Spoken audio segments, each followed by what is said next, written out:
Donc juste en une minute pour introduire nos intervenants ce matin. Donc merci déjà à tous de votre intérêt pour ce webinaire. Euh, donc ce qu'on peut dire en quelques mots d'introduction, c'est qu'à l'heure de nombreux débats sur la transparence et l'utilité de la donnée ESG, le FIR est ravi d'accueillir ce matin Mathieu Joubrel, cofondateur et CEO de Valueco, et Mariem Mabbi, qui est CEO de Valueco. Et tous les deux vont nous présenter d'abord les principes et les méthodologies sur lesquels ils ont fondé cette entreprise. Et suite à cela, on va prendre un temps de présentation qui sera consacré à la comparaison entre leurs analyses des risques et points d'amélioration sur un échantillon d'entreprises du CAC 40 et la nature des questions posées dans le cadre de la campagne de questions écrites en Assemblée générale 2025 du FIR. Euh, Ensuite, on laissera, suite à leur présentation, un temps de questions-réponses. Donc, tout le monde pourra lever la main et on vous donnera accès au micro. Mais n'hésitez pas au fur et à mesure à poser vos questions et notamment à la fin de la première partie, plus expliquant la méthodologie de Valueco que va présenter là tout de suite Mariem. N'hésitez pas à poser vos questions s'il y a des choses qui ne sont pas claires pour que la suite le soit au maximum. Voilà, merci beaucoup à tous. Merci encore à nos intervenants. Et puis je laisse tout de suite la parole à Mariem. Bonjour à toutes et à tous. Merci de votre présence aujourd'hui. Donc, Mariam Adbi, je suis CEO et cofondatrice de Valueco. Moi, je viens des marchés financiers à la base. Valueco a pour mission de rendre la durabilité un paramètre explicite de marché. Donc aujourd'hui, les entreprises publient des rapports CSRD, des rapports, en tout cas, reportent sur leurs pratiques environnementales, sociétales et de gouvernance. Les agences de notation les notent. Donc vous connaissez probablement les travaux de Florian Berg du MIT qui montrent que la corrélation entre les différentes agences est faible, qu'on est à 54%. Et ensuite, en fait, les gestionnaires d'actifs, et c'est une tendance qu'on pense va s'accélérer avec l'IA, vont aller chercher différentes sources de données et s'intéressent vraiment aux données brutes des entreprises qui vont donc aux données structurées qui vont utiliser pour faire leur propre analyse in-house et créer leur notation interne, avoir leur propre opinion sur une entreprise donnée, puis décider avec cette analyse est-ce que l'entreprise est éligible ou pas dans les portefeuilles. Aujourd'hui, on est dans un marché où donc chaque investisseur fait son analyse in-house et la garde in-house. Donc au final, chacun fait son truc dans son coin, mais on ne voit pas ce que l'ensemble du marché pense de la durabilité d'une entreprise et comment il l'évalue sur les différents facteurs de durabilité. Quand on compare par exemple au crédit, les entreprises publient des rapports financiers, les agences les notent, ensuite les banques et les sociétés de gestion font leur analyse crédit en interne, mais on voit dans le marché obligataire et on voit aussi dans le CDS, donc le Credit Default Swap, que pensent les acteurs de marché de la capacité d'une entreprise à rembourser sa dette et si jamais il y a défaut, combien est-ce qu'on récupère. Donc ça, c'est probabilité au défaut et au recovery rate qu'on voit directement dans le CDS. Donc finalement, sur l'ESG et la durabilité au sens large, on a des informations qui vont des entreprises vers les investisseurs de façon systématique parce que les entreprises publient, mais il n'y a pas de retour systématique de marché.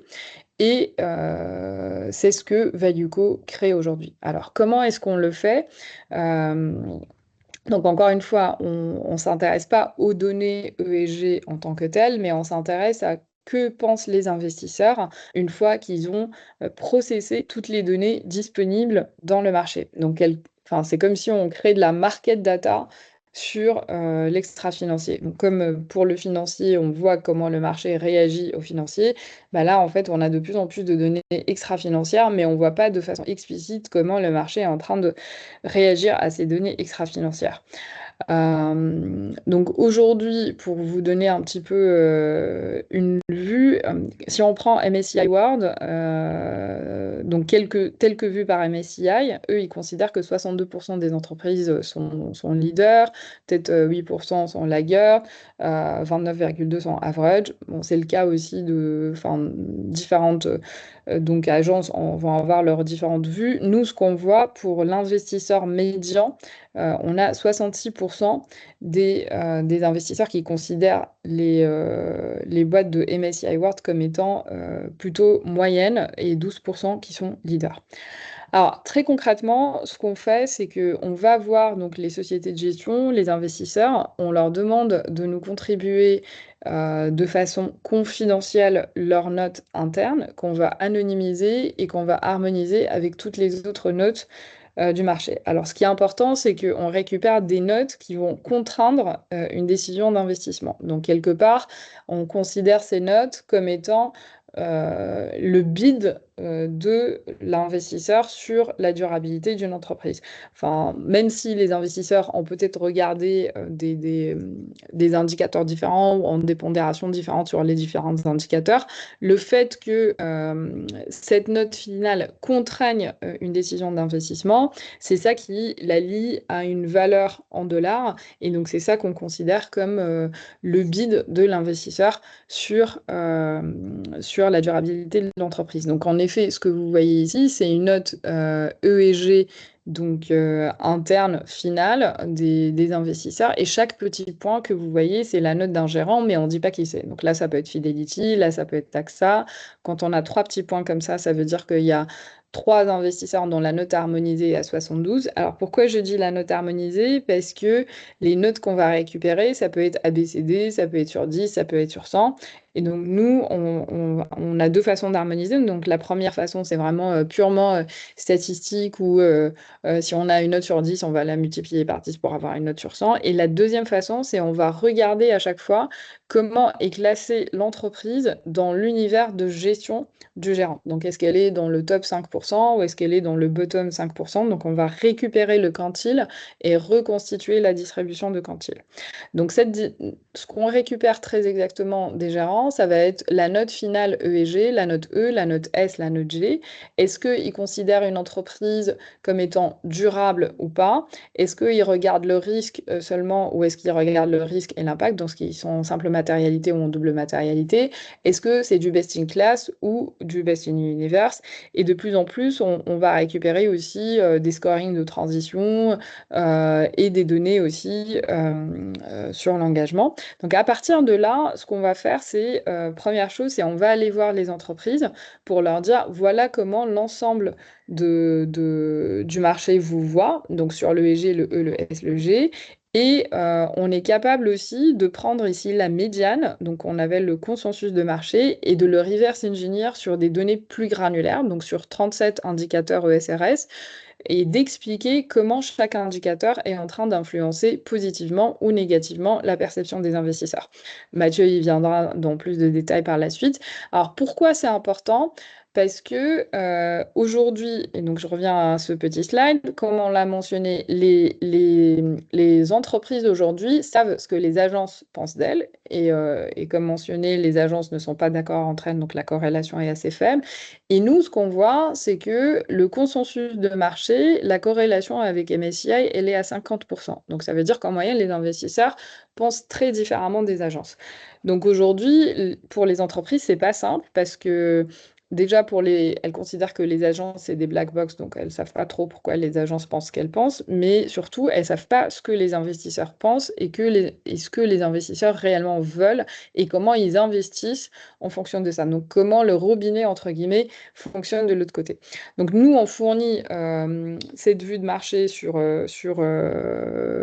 aux entreprises, mais après, on revient également voir donc, les investisseurs pour leur dire, bah, voilà comment l'ensemble du marché voit l'entreprise A, et voilà où est-ce que vous êtes dans le marché. Donc la société de gestion, on va dire qu'il est à 90 alors que tout le monde est à 58, bah, soit ils sont très bons, ils ont vu quelque chose que les autres n'ont pas vu, Et donc, ils peuvent utiliser ça pour mieux se différencier et vendre leur stratégie. Soit ils sont là, ils savent pas trop pourquoi ils sont là, et donc c'est un outil de gestion des risques de leur modèle. Après, ce qui va être intéressant, et peut-être en fait, vous pouvez comparer un peu cette distribution vraiment à un bid offer, hein. Quand on regarde un prix, vous voyez les bids de différents traders. Chaque trader a son propre modèle de valorisation, ses propres sources de données. Donc là, en fait, on voit les bids de différents investisseurs, mais sur le VG, le E, le S, le G d'une entreprise. Et ce qui va être intéressant, exactement comme pour un prix, c'est non seulement la vue à un instant T, mais c'est surtout la dynamique, donc la tendance. Parce que si on regarde cette même entreprise 6 mois plus tard, 9 mois plus tard, un an plus tard, et qu'on voit par exemple que ça passe ici de 58 à 65, puis à 70, mais aussi que la distribution converge de plus en plus, bah, ça veut dire que les investisseurs vont s'accorder de plus en plus sur le fait que l'entreprise est en train de s'améliorer. Donc là, on récupère un signal pour identifier le potentiel alpha sur la durabilité. Et dans l'autre sens, et c'est encore plus vrai parce qu'on est quand même dans un marché assez asymétrique, bah, si ça se dégrade et que ça passe de 58 à 50 puis à 45 et que la distribution converge de plus en plus, bah, ça veut dire que les investisseurs s'accordent de plus en plus sur le fait que le risque augmente. Et comme personne ne fait le marché tout seul, c'est quand tout le monde commence à downgrader donc l'entreprise que ça devient financièrement matériel. Donc après, on va travailler aussi un petit peu avec les institutionnels parce que eux, ils vont vouloir en fait comparer les différentes stratégies et aussi optimiser le profil de durabilité global de leur portefeuille. Donc au final, nous, on prend une vue de marché et on apporte de la transparence et de la comparabilité, ce qui permet d'objectiver ces facteurs-là. Je ne sais pas s'il y a des questions déjà sur le concept euh, ou des commentaires là-dessus. Et Marie, peut-être tu pourrais me les dire parce que moi, je vois pas trop le chat. Non, a priori, pas à ce stade. Ok. Du coup, peut-être, Mathieu, je peux montrer un exemple si vous le souhaitez sur un émetteur ou Mathieu, je te passe la main pour regarder directement, expliquer l'analyse de contribution.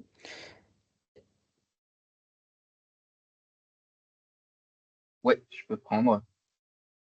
Euh, pas de questions tout de suite pour parler de l'étude qu'on a faite. Ah, je vais avoir une question.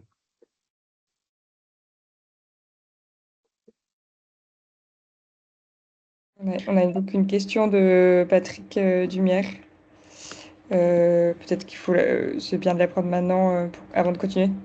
Merci de définir précisément votre concept de durabilité auquel vous vous référez. Ouais. Alors, en fait, donc nous, on récupère des investisseurs vraiment leur note E et G, la note E, la note S, la note G. Et ils nous communiquent est-ce que donc cette note est calculée avec une approche risk only ou si c'est en double matérialité et est-ce que c'est du best in class ou du best in universe. Donc en fait, c'est ça la donnée qu'on va utiliser. Donc c'est vraiment de la notation du coup interne E et G, mais qui peut intégrer à la fois le risque et l'impact. Et de l'autre côté, on a aussi une autre métrique qui est le SI et qui est donc plus liée à la durabilité au sens de SFDR 9, donc c'est-à-dire Do Not Significant Harm plus une contribution positive aux SDGs. Et sur le SI, chaque investisseur va nous dire est-ce que je considère une entreprise comme étant durable, oui ou non. Donc c'est 0 ou 1. Et nous, on calcule le pourcentage d'investisseurs qui vont considérer l'entreprise comme étant durable. Je ne sais pas si ça répond du coup à votre question, Patrick, par rapport vraiment à quelle est la donnée exactement. Euh, Puis de l'agrégation E+. Donc effectivement, on a la note E et G agrégée, mais on a aussi la note individuelle sur chacun des piliers E, S et G, séparément. Donc c'est ça qu'on va récupérer des différentes sociétés de gestion. Et après, pour les composantes, en fait, on ne va pas récupérer les composantes, mais on est capable de prendre donc le consensus et après de le reverse engineer sur des indicateurs plus granulaires. Et Mathieu va expliquer comment est-ce qu'on le fait. Peut-être Mathieu sur un exemple directement sur la plateforme. Ouais, je pense de toute façon, je vais présenter cette partie dans la prochaine section. S'il y a d'autres questions directement dessus, on pourra y répondre, je pense, à la fin de la présentation. Alors voilà, si vous voyez bien mon écran. Oui, c'est bon. Super. Donc là, l'idée, c'est donc nous, on collecte du sentiment de marché, donc un petit peu comment les investisseurs vont interpréter les performances de durabilité des entreprises. Et on a voulu comparer ça aux questions qu'a posé le FIR aux entreprises du CAC 40 qui font chaque année pour voir en fait si les thèmes voilà, qui étaient identifiés comme étant ceux qui font le plus bouger les investisseurs dans l'orientation ESG sont aussi ceux qui ont été identifiés comme les plus pertinents sur lesquels faire de l'engagement. Donc, en tout, il y a 40 sociétés dans le CAC 40. Nous, on a réduit à 7 sociétés pour faire cette présentation, pour aller un petit peu plus dans les détails, sinon ça allait être long.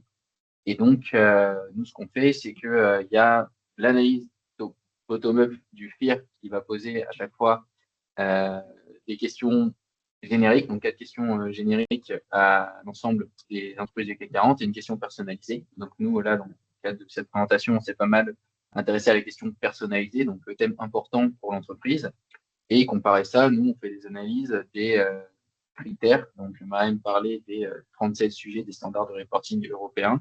Donc, nous, on regarde ces différents sujets-là, quelle importance ils ont pour chaque entreprise, sur lesquels ils ont le plus fort potentiel d'amélioration aux yeux des investisseurs, et celles qui présentent les plus gros risques. Donc, en gros, les sujets sur lesquels ils sont plutôt en queue de peloton, ils sous-performent par rapport à leurs pairs, pour voir en fait si ces sujets-là qu'on identifie sont aussi les sujets sur lesquels les questions ont été posées en AG.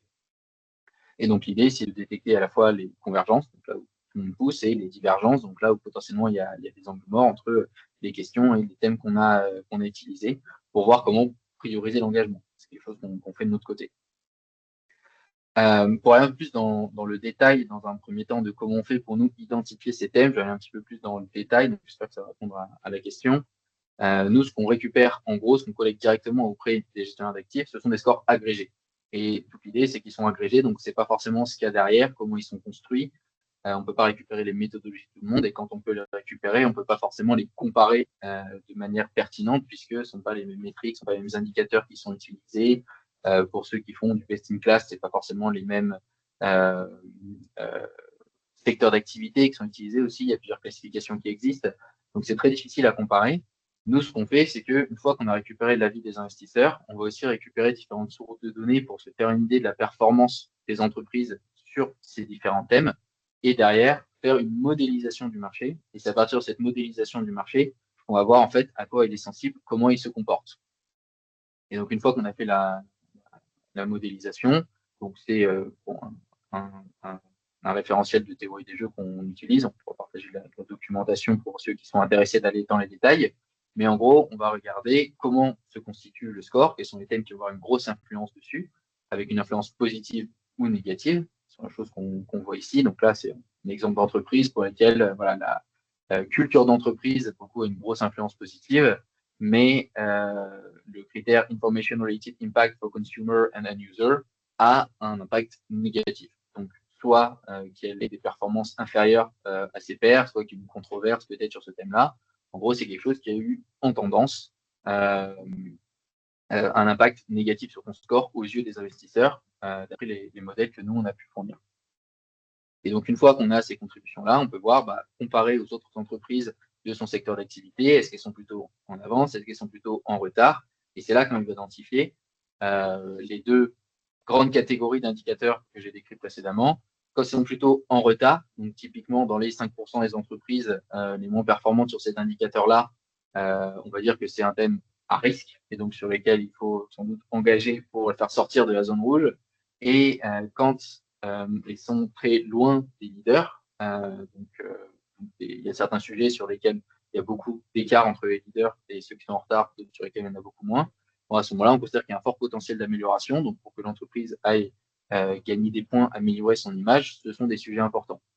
Et donc, ces sujets importants, c'est à la fois des sujets qui sont matériels pour les investisseurs et sur lesquels l'entreprise n'est pas encore un leader. Donc, il faut réussir à croiser les deux et c'est pour ça que c'est un intérêt de regarder la vue de marché. Est-ce que les investisseurs considèrent que c'est important? Parce que si on est sur des thèmes sur lesquels il y a une très faible matérialité, il y a très peu d'écart entre les leaders et ceux qui sont à la traîne, bon, bah, à ce moment-là, ça n'a pas beaucoup d'intérêt de faire les efforts pour se positionner en leader. Nous, c'est ça qu'on va chercher. Et donc, c'est ces différents thèmes-là qu'on va comparer aux thèmes qui sont abordés par les questions du FIR. Donc, ça reprend un petit peu la méthodologie qu'on avait avant.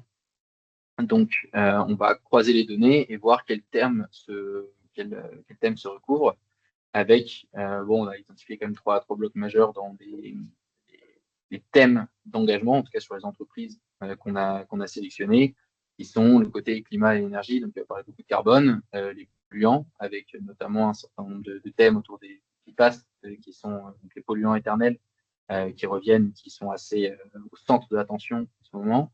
Et après, une dimension plutôt sociale, capital humain et droit des communautés qui revient beaucoup aussi. Donc, les entreprises qu'on a sélectionnées, on a essayé de prendre des entreprises un petit peu similaires sur deux thèmes différents. Donc, le côté énergie et climat, donc on a pris Engie, Total Energy et Veolia. Et sur le côté consommation de base, on a analysé Carrefour, Danone, L'Oréal et Pernod Ricard. Donc, forcément, ça apporte un cadre au thème qu'on a identifié, que j'évoquais précédemment. C'est quelque chose qu'on peut derrière étendre à tout le CAC 40 si on veut tirer la ficelle un petit peu plus loin. Et donc, pour les résultats plutôt agrégés, on a un certain nombre de convergences. Donc, on identifie beaucoup de sujets autour du climat, des trajectoires climatiques, donc notamment Engie, Total Energy, évidemment, les entreprises qui ont des forts impacts climatiques, qui sont aussi les sujets sur lesquels il y a eu des engagements de la part du FIR. Comme je disais, les polluants, donc notamment les PFAS, avec L'Oréal, Veolia, là pour le coup, c'est assez diversifié le type d'entreprise sur lesquelles on peut retrouver ces enjeux-là. Et responsabilité produit, donc que ce soit au niveau des déchets, l'économie circulaire, ou même pour Pernod Ricard, les enjeux liés à l'alcool. Donc que nous, on a catégorisé un petit peu sur ce qui est sécurité des utilisateurs finaux, donc un thème des standards de reporting européens, qui recoupe en fait pas mal des thèmes abordés par le FIR. Dans les thèmes que nous on identifie, qui n'ont pas été abordés par le FIR, mais qui forcément été plus limités, puisqu'il y a une question là où nous on identifie 5 thèmes, il y a le droit des communautés locales. Donc nous, pour 5 des 7 sociétés analysées, c'est un risque assez important. On peut aller plus dans le détail après. La protection des lanceurs d'alerte, nous on a identifié que c'était un sujet qui était assez sur lequel Total était plutôt en retard comparé à ses pairs. Donc c'est aussi un sujet qui me semble important, plus sous le volet gouvernance.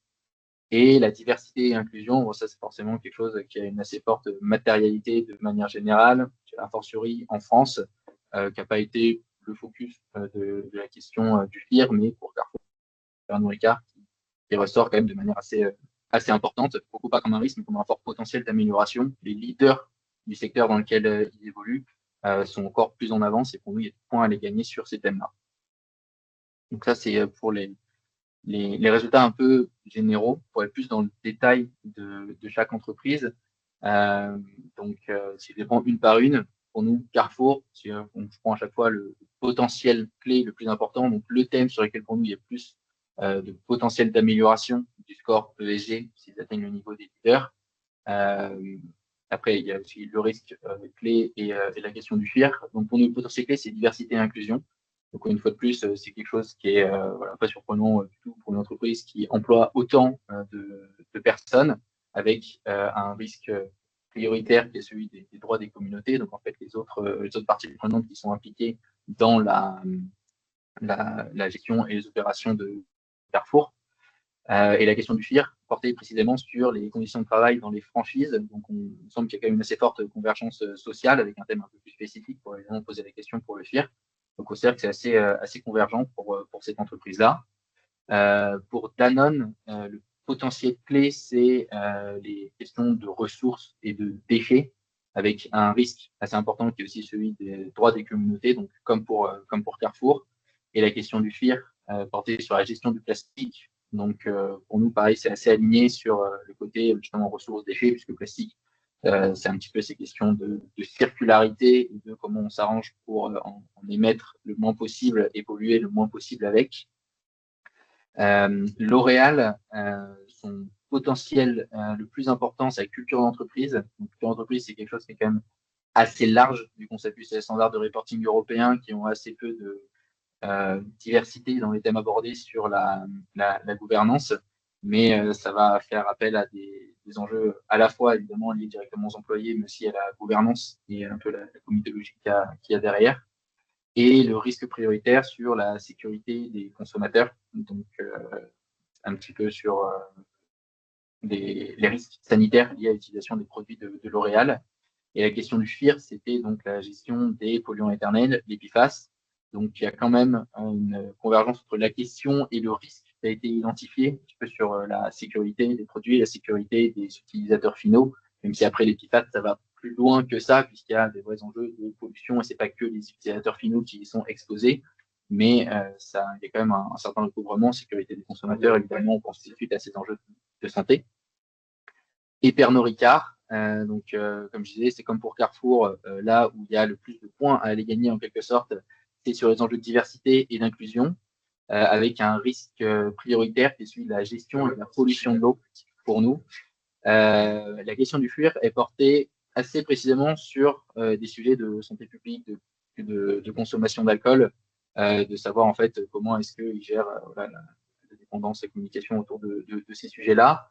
Donc là, la convergence est assez partielle. Le lien est quand même un peu moins fort, puisque la question du FIR, c'est quand même plus axé sécurité des consommateurs. Donc, ce n'était pas les premiers risques et potentiels qu'on a identifiés. Aussi par rapport au fait que voilà, c'est une question quand même assez précise, donc c'est compliqué à aller retrouver directement dans les thèmes des standards de reporting européens. Évidemment, on cherche à aller plus dans la granularité possible en proposant ces thèmes plutôt que des scores ESG agrégés, mais on ne va pas forcément sur des sujets qui sont encore plus précis, comme celui super très intéressant de la consommation d'alcool pour Pernod Ricard. Mais globalement, on voit qu'il y a quand même un assez bon alignement entre les questions posées par le FIR et soit les risques, soit les potentiels qu'on a identifiés pour chacune de ces entreprises.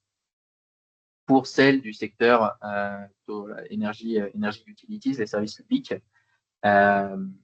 même analyse, donc Engie, en fait, les trois là, déjà, c'est assez intéressant. Le plus gros critère, le plus gros potentiel d'amélioration pour nous, c'est l'atténuation du changement climatique, puisque évidemment, quand elles sont comparées avec leurs pairs, on va comparer avec d'autres énergies, avec d'autres producteurs d'énergie. Et donc, étant donné que Total est encore assez impliqué dans les énergies fossiles, bon, bah, quand on compare à d'autres producteurs d'énergie qui sont beaucoup plus dans le renouvelable, ils se trouvent assez loin des leaders sur les sujets d'atténuation du changement climatique. Et comme c'est quelque chose qui est très matériel pour la plupart des investisseurs, les mesures climatiques sont assez de plus en plus matures, assez accessibles. La communication est plutôt facile dessus, donc c'est quand même quelque chose qui est très très inclus dans les modèles de notation et les stratégies d'investissement responsables des investisseurs. Donc forcément, quand on n'est pas dans les leaders, tout de suite, il y a un fort potentiel d'amélioration. Donc ça, c'est quelque chose qui est assez transversal sur ces trois entreprises-là. Et après, sur les risques prioritaires, c'est pas toujours les mêmes. On a pour Engie, c'est un petit peu droit des communautés. La question du FIR est portée sur la stratégie gazière. Donc pour le coup, c'est une question de transition climatique. Pour nous, ça rentre dans le périmètre du potentiel clé. Donc une convergence climatique, climat, c'est assez large, mais quand même, on a un certain alignement. Pour Veolia, le risque prioritaire qu'on a identifié, c'est la pollution des sols. Et la question du FIR portait sur la gestion des polluants éternels. Donc, les polluants éternels, une fois plus, ça va plus loin que ça. Il y a d'autres enjeux que juste la pollution des sols. Évidemment, c'est derrière tout ce qui est santé, des enjeux sanitaires.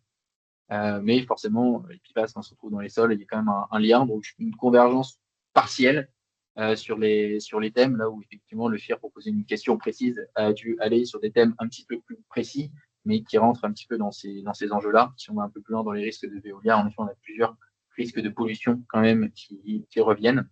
Donc pour nous, c'est quand même un thème qui a été identifié comme très pertinent. Et pour Total, on est comme Engie sur droit des communautés. Donc tu veux toutes les parties prenantes qui sont impactées par les activités et les opérations de Total. Et la question du FIR portée sur l'alignement avec un scénario à 1,5 degré. Donc pareil, un alignement avec le climat, c'est pas le risque qui a été abordé, c'est plutôt le potentiel clé, puisque évidemment dans une entreprise en transition, c'est là qu'il y a énormément de travaux à faire et d'enjeux, de ressources à allouer.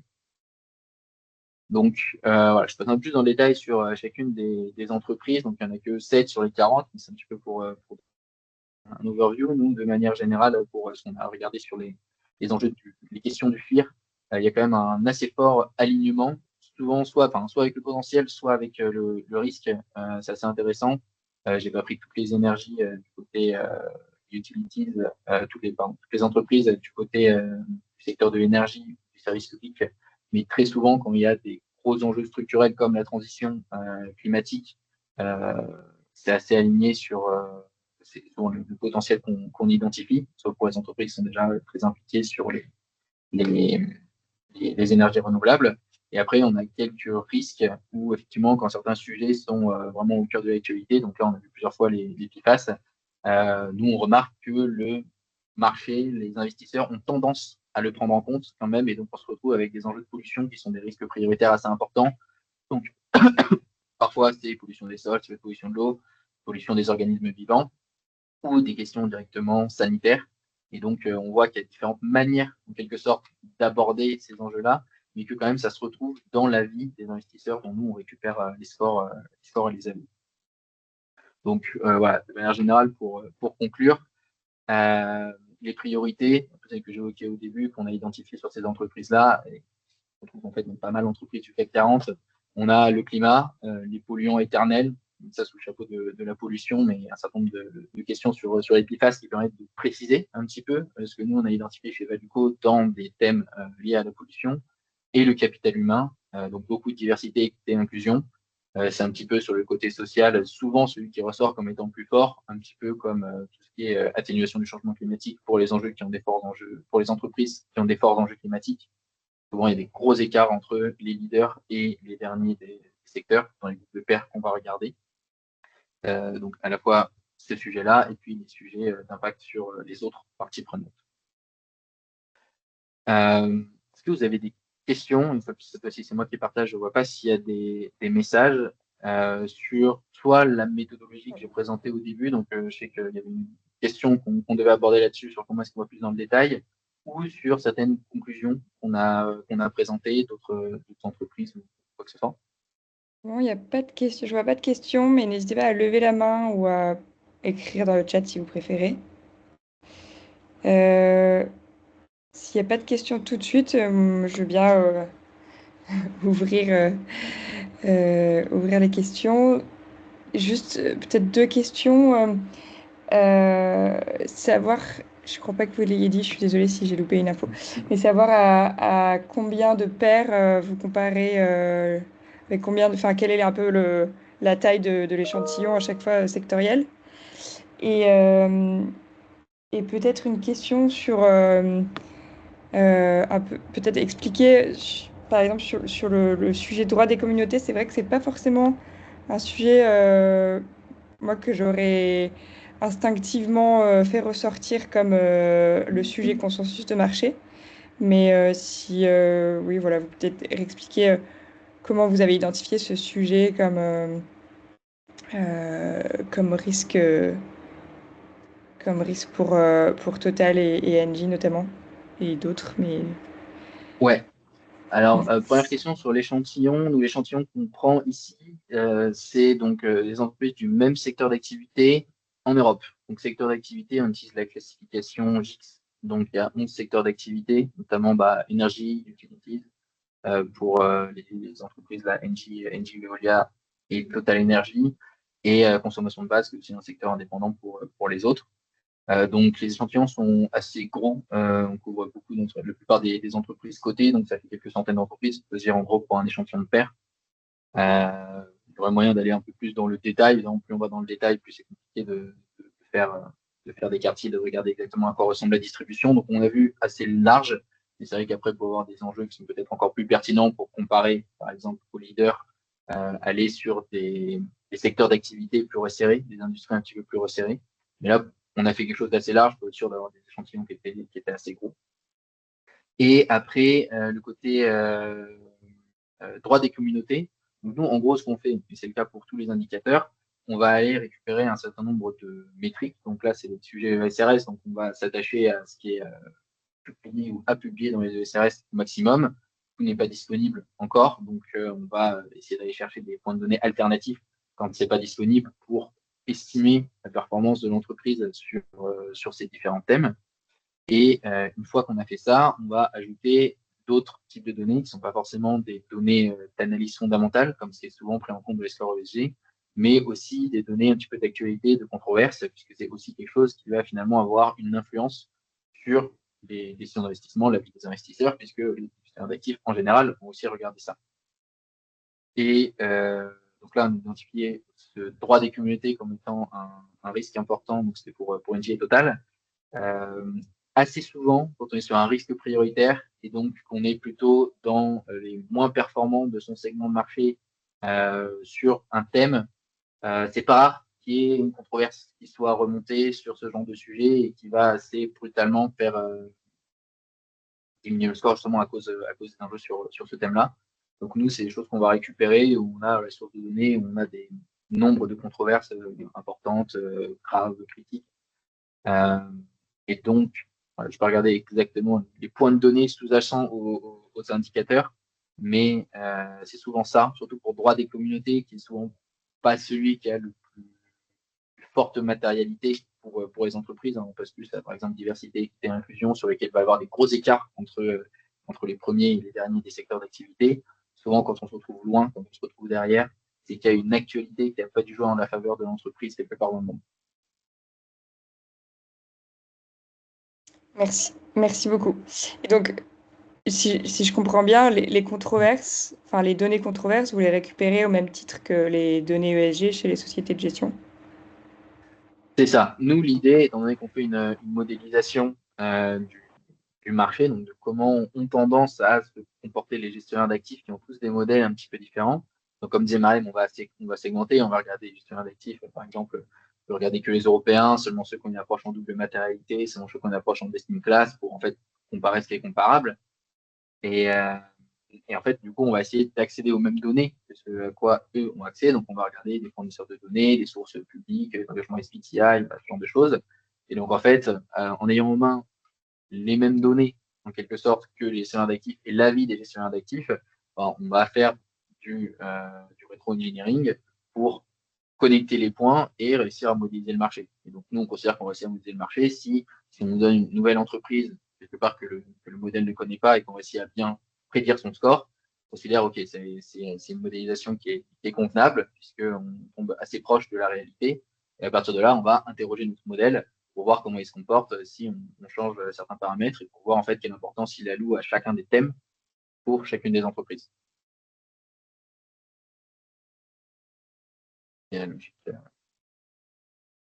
Merci. Peut-être donner plus de détails en partageant. Là, j'ai montré quelques screenshots, mais pour une démo live, je peux aussi vous sortir pour voir à quoi ça ressemble plus précisément. Une petite minute pour ressortir la plateforme. Une question entre-temps.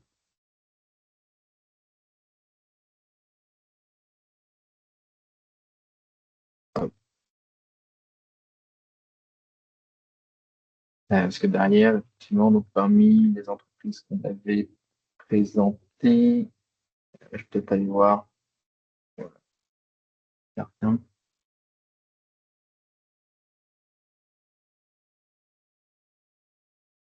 Hop, partager.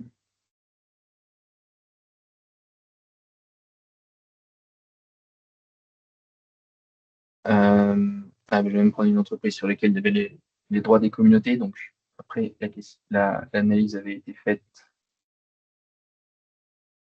il y a quelques semaines, donc c'est le même qui va ressortir encore aujourd'hui, mais il y avait notamment, je crois, sur la présentation.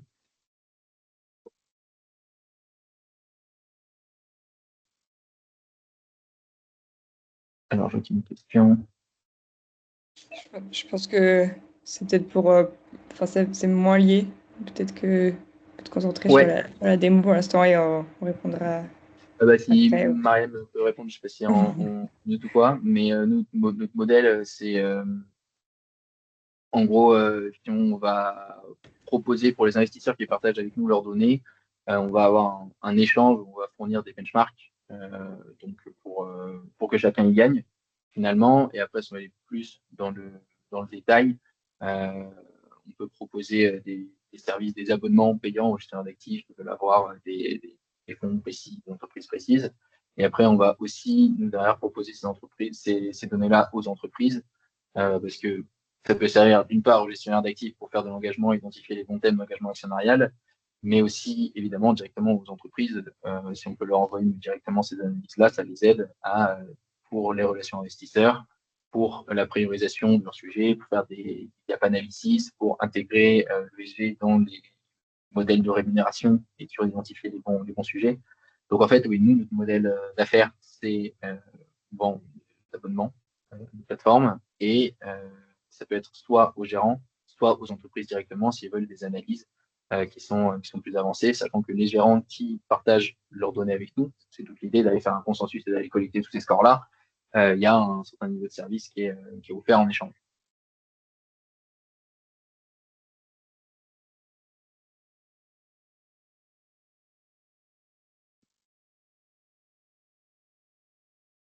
Et donc voilà, je disais pour partager l'écran, voilà, vous donner une idée de ce à quoi ça ressemble. Là, l'idée, c'est que j'ai pris donc Total Energy. Et donc, voilà, c'est l'analyse qui date d'hier. Peut-être Mathieu montrer quand même enfin, la vue de marché, tu vois, comme ça, enfin, c'est un peu plus clair. Ok, donc il y a deux étapes dans ce qu'on fait. Premièrement, collecter les avis du marché. Donc, on va avoir un certain nombre d'investisseurs. Donc, aujourd'hui, il y en a 47 qui nous envoient leurs analyses régulièrement pour derrière les agréger. Et donc, on a pour l'entreprise, donc là, je suis sur Total Energy, l'ensemble des notes qui sont collectées sur Total. Donc, on a par exemple, une fois qu'on a tout normalisé, on met toutes les notes entre 0 et 100. Plusieurs méthodes de normalisation sans entrer trop dans le détail. Et une fois que les notes sont normalisées, avec 0, la moins bonne note, 100, la meilleure note, on a, nous, 7 investisseurs, par exemple, qui donnent une note entre 60 et 70. On a un qui donne une note entre 80 et 90. Donc là, on voit que c'est étalé, finalement. Mais ce qui est intéressant de voir, c'est que là, on a pris toutes les notes. Justement, je le disais, on peut segmenter un petit peu et regarder, par exemple, seulement ceux qui ont une approche en simple, en double matérialité, en best in class ou en best in universe. Pour Total, par exemple, on pense le côté Integrated Oil and Gas, ils font partie sans doute des meilleurs de ces segments, mais pris en best in universe avec les enjeux climatiques, c'est quelque chose qui peut avoir tendance à pas mal les desservir. Donc, si on regarde, par exemple, seulement les investisseurs qui sont en best in universe, bon, bah, du coup, il y a encore pas mal d'extensions, mais ça permet de filtrer et de regarder, en gros, plus précisément un certain nombre d'investisseurs où là, on voit un peu plus une cloche se dessiner, par exemple, un peu plus précise, avec une queue un petit peu moins lourde pour ceux qui regardent en best in class. Et donc, on a vraiment toute cette distribution. Et une fois qu'on a cette distribution, on va en tirer un certain nombre de mesures. Là, on va prendre la médiane pour savoir où ça se situe, différentes méthodes, mesures de divergence pour voir est-ce que le marché a tendance à être d'accord ou pas. S'ils sont d'accord, on considère que c'est un score quand même assez consolidé quand on a plusieurs dizaines d'investisseurs qui tombent à peu près sur la même note. S'ils ne sont pas d'accord du tout, que c'est très écarté, que c'est très difficile de discerner un consensus, on considère qu'il y a peut-être quelque chose qui n'est pas bien capturé sur l'entreprise. Après, est-ce que c'est dû à son business model? Est-ce qu'il fait du greenwashing? Est-ce qu'on a d'autres enjeux peut-être juste de communication, de disclosure qu'elle n'a pas forcément bien répondu à des sollicitations des MSCI. Donc, il peut y avoir pas mal de raisons, mais en gros, on peut identifier ça et on peut considérer que c'est un risque ou en tout cas un potentiel d'amélioration d'une entreprise sur lequel il y a beaucoup de divergences. Et ensuite, on va comparer, donc, comme je disais, à des segments de marché total. Là, on a sur l'axe horizontal le consensus. Plus on est à droite, plus la note a tendance à être bonne. Et sur l'axe vertical, mesure de divergence. Donc, plus on est en haut, plus les investisseurs ont tendance à être d'accord. Et donc, Total, on voit qu'il est très, très proche de la moyenne de son segment. Donc là, les entreprises large cap du secteur de l'énergie en Europe, précisément, et on peut identifier des leaders. On voit que, par exemple, Nestlé a de très bonnes notes, Aker Solutions aussi, mais en revanche, DNO SA et Tenaris ont des notes qui sont beaucoup moins bonnes sur ce segment. Et donc, derrière, on a plusieurs de segmentation qu'on peut proposer en regardant, par exemple, directement dans l'integrated oil and gas plus précisément, et pas dans le secteur de l'énergie en général. On voit que quand on regarde sur ce segment-là, Total a plutôt tendance à être dans les leaders, avec des entreprises comme Galp Energia, Idemitsu Kosan, donc une entreprise pour le coup japonaise, ou OMV, par exemple, avec Kosan. Donc là, ça permet de comparer. Et en fait, c'est tous ces signaux-là, une fois qu'ils sont agrégés, qu'on voit ce sur quoi on est perçu comme un leader, comme étant plutôt à la traîne, qu'on peut regarder les tendances. Comme je disais, voilà, il y a des dates, on peut regarder l'évolution dans le temps, on peut regarder les mesures de dispersion. En fait, une fois qu'on se fait un avis sur l'entreprise, c'est là qu'on a envie d'aller expliquer un petit peu ces mouvements de marché et ces comportements en allant sur l'analyse de contribution. Et donc, l'analyse de contribution, on va faire cette modélisation dont j'ai parlé pour savoir sur Total Energy, sur les 37 thèmes des standards de reporting européens. On intègre aussi d'autres référentiels, comme par exemple SASB, qui est un référentiel qui est plus axé simple matérialité, mais bon, en Europe, on utilise pas mal les ESRS, pour voir en gros ce qui va avoir un impact sur Total, et un peu plus un impact positif ou négatif par rapport au secteur d'activité. Donc là, pour le coup, on prend au niveau énergie. Donc c'est pour ça, et ça recoupe ce qu'on sur la présentation, par exemple, ce qui est atténuation du changement climatique, c'est une assez forte influence négative totale qui est quand même pas mal impliquée dans les hydrocarbures comparé à d'autres entreprises du secteur de l'énergie.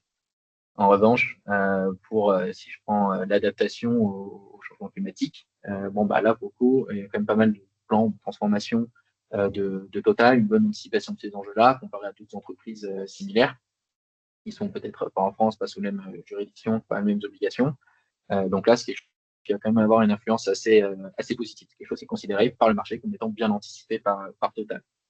Et donc derrière, on va comparer ça aux performances des autres entreprises du secteur sur ces différents enjeux-là. Donc là, ce qu'on a ici, c'est qu'on regarde toutes les entreprises du pair de Total et on va voir pour chacun des thèmes. Donc, par exemple, ici, l'adaptation au changement climatique, comment toutes ces entreprises performent aux yeux du marché. Et donc, on a ici une frise, donc, qui est la contribution donnée donc, sur l'adaptation au changement climatique. Les contributions pour les entreprises paires de Total vont entre moins 4,6% et plus 4,3%. C'est une échelle derrière, c'est une méthodologie qu'on peut expliquer, mais ce qui est intéressant, c'est de comparer les entreprises, donc d'avoir quelque chose de relatif, avec le premier quartile, donc les 25% des entreprises les moins performantes qui ont moins 1,4% ou moins, donc ça a des influences négatives. Et le troisième quartile, donc les 25% les plus performantes ont 1,3% ou plus. Total est à 1,3%, donc ça veut dire qu'elle est considérée comme le marché, par le marché comme l'une des entreprises parmi les 25% les plus efficaces sur ce critère-là. Et donc, les recommandations qu'on va faire, nous, en gros, c'est une lecture un petit peu plus facile de ce graphe-là, qui est quand même un petit peu barbare, il y a beaucoup d'informations. On va dire, en gros, si l'entreprise est loin des leaders, loin des entreprises, donc là, c'est le top 5%, pour nous, il y a un fort potentiel d'amélioration. Et donc, c'est ça qu'on va mettre en avant comme étant ce potentiel clé que je présentais. Et si l'entreprise est vraiment parmi les dernières qui s'approche des 5% les moins performantes, à ce moment-là, on va considérer qu'il y a un peu une zone rouge, une zone de risque qui témoigne sans doute soit de controverses, soit des bonnes pratiques qui ne sont pas bien adoptées. Et donc, on va aussi mettre en avant ces critères-là comme étant des critères intéressants sur lesquels faire de l'engagement ou en tout cas sur lesquels l'entreprise a un intérêt à agir.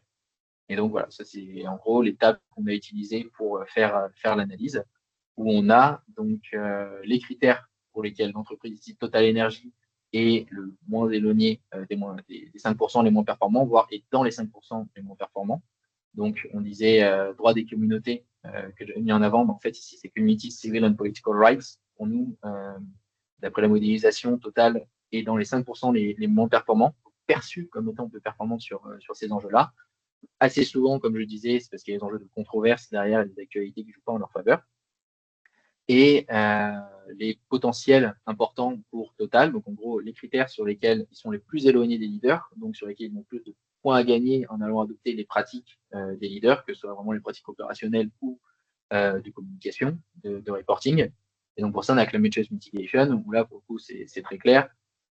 Total, par rapport aux entreprises de l'énergie, est perçu comme étant sous-performante, ce qui n'est pas étonnant, un peu plus, vu leur implication dans le fossile. Là où les plus performantes, pour le coup, auront une contribution très positive de ce critère. Donc, si Total avait les pratiques des leaders de ce marché-là, il y aurait beaucoup de points à aller chercher. Pas toujours, évidemment, possible, puisque Total ne va pas se débarrasser tout de suite des fossiles, mais on voit en gros par rapport au segment de marché ce que les investisseurs ont tendance à aller valoriser dans leur score ESG. Derrière, on a voilà, Substance of Very High Concern, Impact on the Extent and Condition of Ecosystem, donc là, un enjeu de biodiversité. Et on peut comme ça prioriser les différents thèmes entre les risques et les potentiels d'amélioration. Et donc voilà, pour revenir sur la question des modèles d'affaires, ça c'est quelque chose qu'on peut confier soit aux gestionnaires d'actifs pour faire de l'engagement, notamment, après il y a plein d'autres signaux pour faire aussi des questions d'investissement, et soit aux entreprises pour derrière aller prioriser dans leur discours avec les investisseurs et dans leur stratégie les différents sujets qu'ils veulent attaquer. On a une question aussi. Une autre question. Ouais. Peut-être que tu arrives à la lire. C'est rapprochez-vous ces données à la performance financière et la valorisation des sociétés.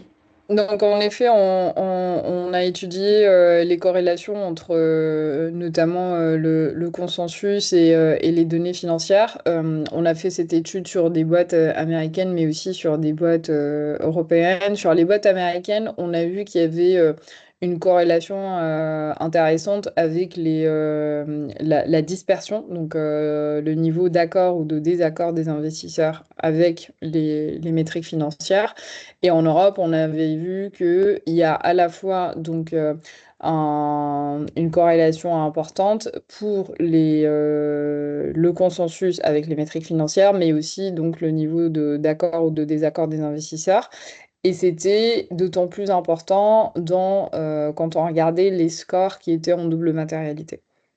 Donc voilà, et donc ça, c'est Mathieu qui s'occupe de ces recherches. Il a déjà publié 3 livres dessus. Mais plus on a de données, plus en fait ce genre de recherches vont être rigoureuses et représentatives du marché. Je ne sais pas si ça répond à votre question, Jérôme.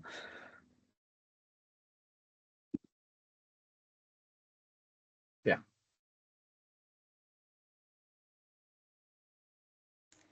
Je ne vois pas d'autres questions, mais il nous reste 5 minutes, donc si certains veulent en poser, n'hésitez pas. Je crois que Jérôme a levé la main encore. Oui, effectivement. Alors, est-ce que vous pouvez ouvrir votre micro? Tac. Je vais autoriser le micro, normalement ça devrait être bon. Super, merci beaucoup. Merci beaucoup Mariam et Mathieu pour toutes ces explications. Honnêtement, quelquefois je suis un petit peu perdu parce que c'est très complexe ce que vous proposez. Mais rapport à ma question effectivement sur la performance financière, je ne sais pas si mon point est correct ou pas, mais ce que je comprends, c'est que vous avez la possibilité, grâce aux données que vous agrégez et grâce à l'ensemble de ces données que vous récupérez directement publiées par les entreprises, vous avez la capacité de pouvoir régresser ou trouver une corrélation entre performance financière et facteur ESG. Et je voulais savoir si, c'était un des buts, un des souhaits que une des propositions de valeur que vous amenez aux investisseurs. Et dans ce cadre, ces facteurs, enfin, quand vous les étudiez, est-ce qu'effectivement, ils sont actionnables? C'est-à-dire que est-ce que par la suite, un gestionnaire peut prendre une décision basée sur tout simplement des convictions d'analyse ESG de ces facteurs-là pour investir sur les émetteurs en tant que tels. Peut-être que je suis complètement à côté de la plaque et je m'en excuse si c'est le cas. Voilà. Non, en effet, forcément, c'est un enjeu qu'on regarde et on cherche à aligner les enjeux financiers, extra-financiers. Donc, d'un côté, pour les entreprises, comment ça peut influer leurs conditions de financement. Voilà, si on fait des green bonds, comment est-ce qu'on peut se débrouiller pour avoir les meilleures conditions. Mais après, pour aller plus proche de votre question sur vraiment les marchés et les décisions des investisseurs, nous, on regarde ça un peu sous deux prismes. Il y a déjà, est-ce qu'on est capable d'extraire des signaux, parce que finalement, bon, c'est des séries temporelles aussi qu'on a, comme on peut avoir des séries temporelles de prix, de PI ratio, de volatilité.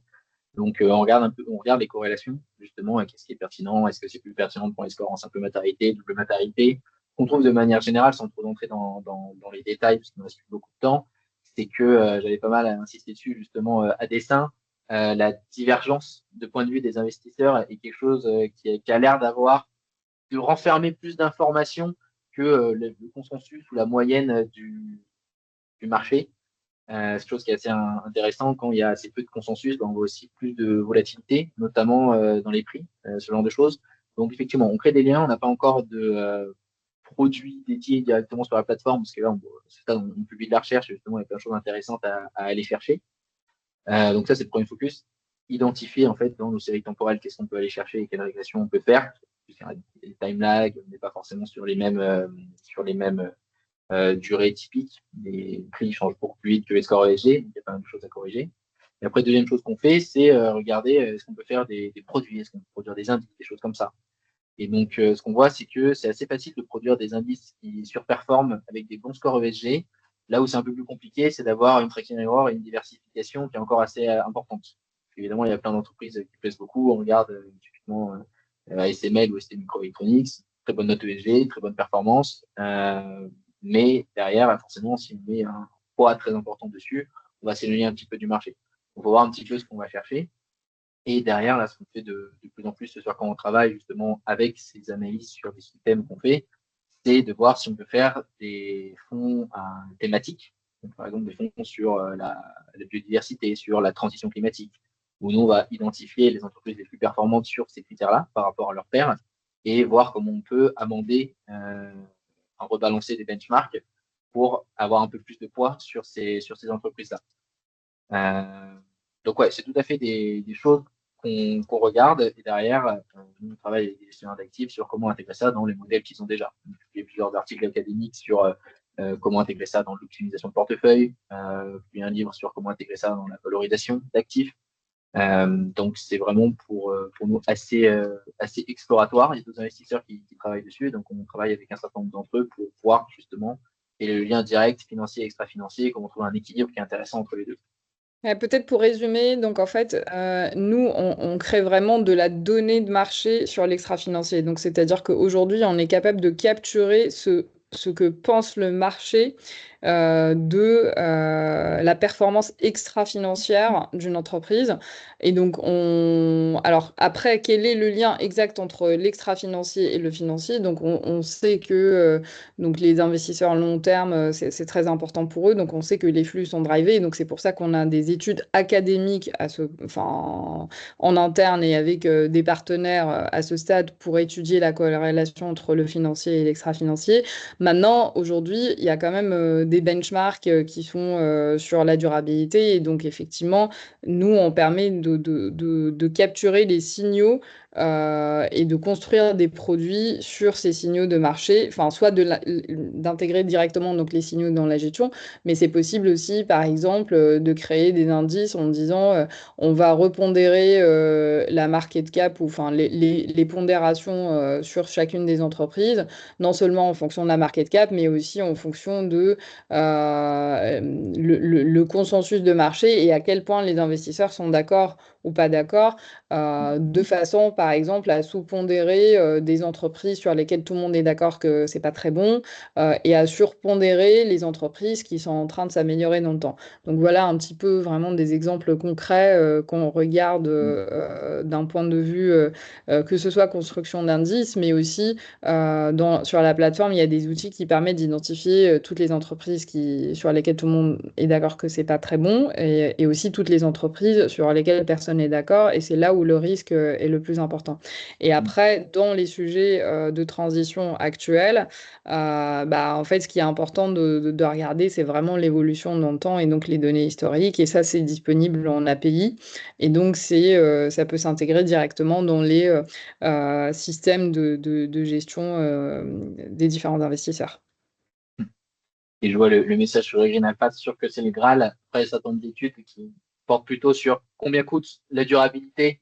Pas forcément surperformer quand on a plus d'impact, mais au moins réussir à savoir combien de performances on doit consentir à laisser de côté pour avoir un impact qui est positif, notamment toutes les analyses d'optimisation de portefeuille.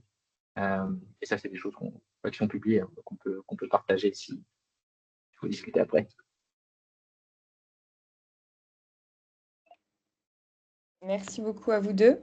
Il est 12h31, je pense qu'on va conclure. Mais effectivement, si certains ont encore des questions, n'hésitez pas à contacter Mathieu ou Mariam ou passer par le FIR. Et en tout cas, je vous remercie encore une fois pour votre présentation qui était très riche, très claire. Et puis, suite au prochain épisode. Merci beaucoup. Merci beaucoup. Bonne journée à tous.